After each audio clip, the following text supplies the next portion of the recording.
Ministro de Desarrollo Social. Buenas noches, Daniel, ¿cómo estás? ¿Qué tal? Muy bien, un gran gusto. Gracias. ¿Cómo está la sociedad argentina?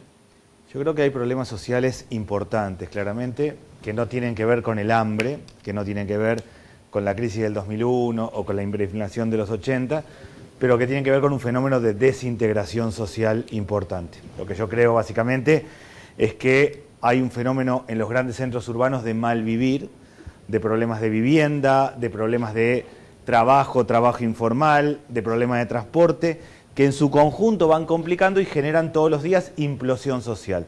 Violencia en la escuela, violencia con el docente, cualquiera que vaya a una guardia en un hospital va a haber hechos de violencia permanentemente. Ese fenómeno de implosión contra los médicos inclusive, a la gente que los va a ayudar, digo, ¿no? Absolutamente. Lo que hay es la idea de nosotros necesitamos que alguien nos atienda y si el Estado no está o no nos atiende, vamos sobre hechos de violencia. Eso que es cotidiano, en el caso de los saqueos, la policía se corrió y se transformó en explosión social.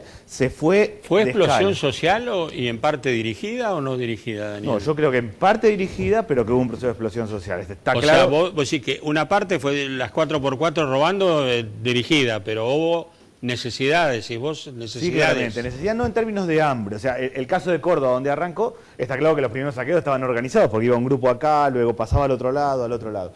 Luego de eso, el nivel de masificación de saqueos y en 17 provincias implican que hay problemas sociales. No problemas de hambre, sino problemas de distancia, de malvivir, de cosas complicadas. Yo creo que en la Argentina hay 4 realidades. La realidad de los pobres, la realidad del sector vulnerable que hace changas, que es el que peor la tiene con la inflación porque no tiene ingreso fijo, la realidad de la clase media y la realidad de la clase alta. Las dos últimas, los pobres y sectores vulnerables, a mí me parece que tuvieron participación en los saqueos, que tiene que ver mucho, básicamente, con la distancia que hay entre las expectativas y los logros cotidianos. ¿Eso es lo que se podría decir marginalidad social o qué? Es más, a mí me parece que hay un tema de marginalidad en términos de indigencia, de extrema pobreza, pero hay un problema cotidiano de problemas de vínculo con el trabajo y con el día a día. Yo lo que creo que el fenómeno que se combina en la Argentina es a los problemas diarios de hacer changas, de dificultades de ir y de venir, de viajar en tren, en colectivo, en subte, se le agregan inflación, que ha pegado muchísimo y sobre todo al que no tiene trabajo fijo, acceso muy claro a drogas, frente de cualquier escuela hay alguien vendiendo paco, y acceso a armas. Todo ese fenómeno cotidiano es lo que marca complicaciones. Daniel, estamos hablando de una ausencia total o parcial del Estado en temas delicadísimos. A mí me parece que hay como dos situaciones, para la gente y para el Estado. El Estado está como servicio, está la escuela, está el centro de atención primaria y la salud. No está como contención, como horizonte, como acompañando a las personas. Efectivamente todos tenemos cerca una escuela y un centro de atención de salud donde atendernos, pero sentimos que estamos lejos de todo y estamos fuera. En el primer conflicto entre el gobierno de Córdoba y el gobierno nacional, cuando la discusión era si había llamado o no había llamado, la lectura que hace la persona, yo estoy solo, tengo que manotear lo que sea, porque si no lo hago yo, lo hace otro. Sí, manotear o armarse. Yo te digo, hay un problema, vos lo planteaste, hay un problema de gente armada en algunas provincias que preocupa a los propios gobernadores, y hoy ha sido noticia de tapa en los diarios de gente que en los clubes o country privados toman lección de tiro con pistolas de balas de plástico, de goma, una locura. Pero pasa en los country y pasa en el barrio, o sea, uno va a ver a cualquier persona, joven o no joven, que accede fácilmente a un arma. Hay un problema de que el Estado no acompaña y hay un problema de que los valores, el ir por el camino correcto, no funciona. El pibe que engancha un laburito, que se preocupa, que trabaja, cuando vuelve al barrio gana menos que el que vende droga o el que está vinculado a otra actividad.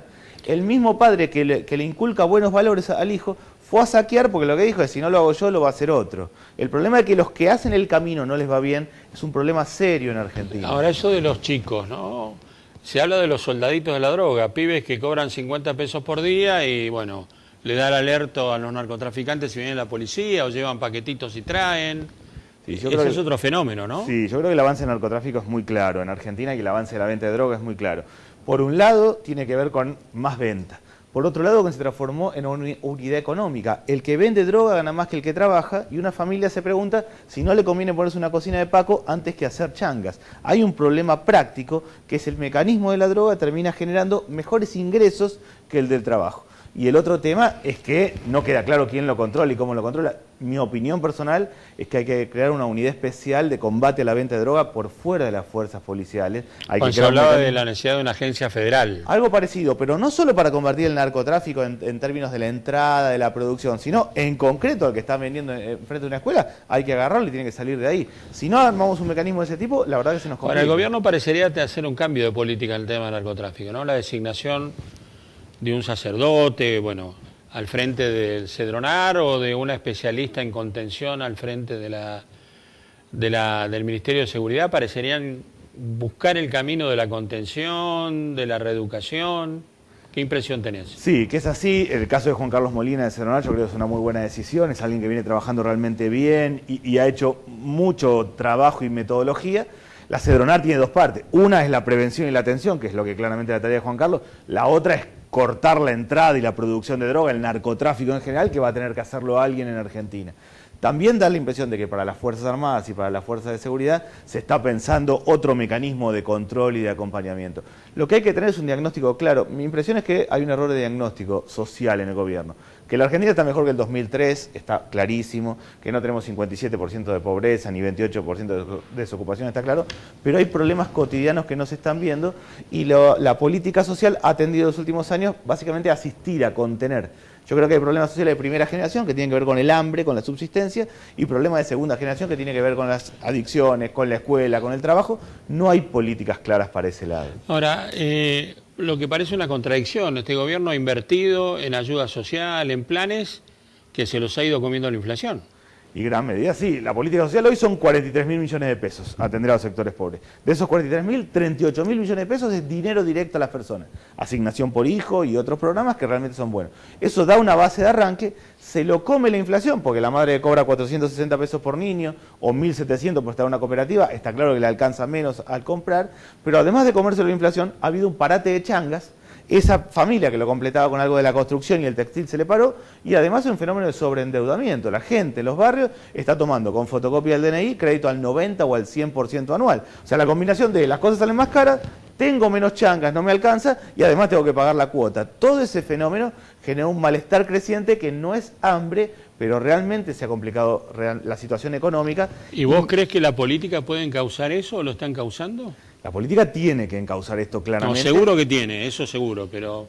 Me parece que, en parte hay como distintas situaciones. Yo creo que claramente muchos intendentes y gobernadores lo han tomado realmente en serio esto. La impresión es que hay que cambiar el diagnóstico. O sea, el diagnóstico de que solo con transferencia de dinero y conteniendo se resuelve el problema, eso tenía que ver cuando la economía funcionaba, cuando las changas funcionaban y lo otro se acomodaba. Hoy la actividad económica no está acompañando la política social, entonces hay que hacer otras cosas. Yo creo que si no se masifica el crédito, si no se genera el derecho al primer empleo en la Argentina para que un joven que tome, una empresa que tome un joven tenga una deducción impositiva, si no vamos a un mecanismo de bajar las tasas de interés para los sectores pobres que no pueden acceder a un banco, o si no vamos a algún tipo de mecanismo para lograr que todos los jóvenes terminen la escuela secundaria, si no hacemos políticas estructurales de cambio, nada va a pasar en este sector y creo que ahí es donde está el desafío. Ahora, me quedó algo de lo que estabas diciendo. ¿El Estado no está todo lo próximo que debería estar con la sociedad? ¿La política no está todo lo próximo que debería estar con la sociedad? ¿O al menos con los sectores más necesitados de la sociedad? La política está y es uno más, pero es uno más. O sea, la Argentina es distinto a un típico país latinoamericano. En una favela en Río de Janeiro hay un líder narco que es el Estado en sí mismo. Maneja el narcotráfico, pero manda a los chicos a la escuela, hace los controles de salud. Es Estado bueno y malo. El territorio no lo domina el Estado. En la Argentina no es así.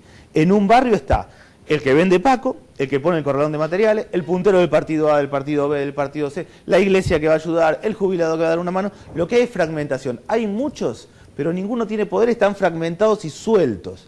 A diferencia del caso del resto de América Latina, todavía no hay territorios que perdió el Estado, y eso nos da una gran oportunidad, pero diría, la política acompañando es un segmento, una parte, y objetivamente el avance del narcotráfico va corriendo también a los punteros de la política, porque lo que ve una persona en un barrio, que el camino económico va por otro lado.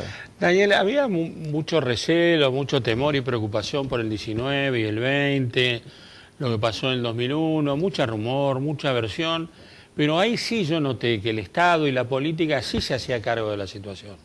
Digo, los intendentes del conurbano estaban preocupados, hablaban entre ellos, recorrían los barrios, había grupos de seguridad, digo, no sé cuál fue tu impresión.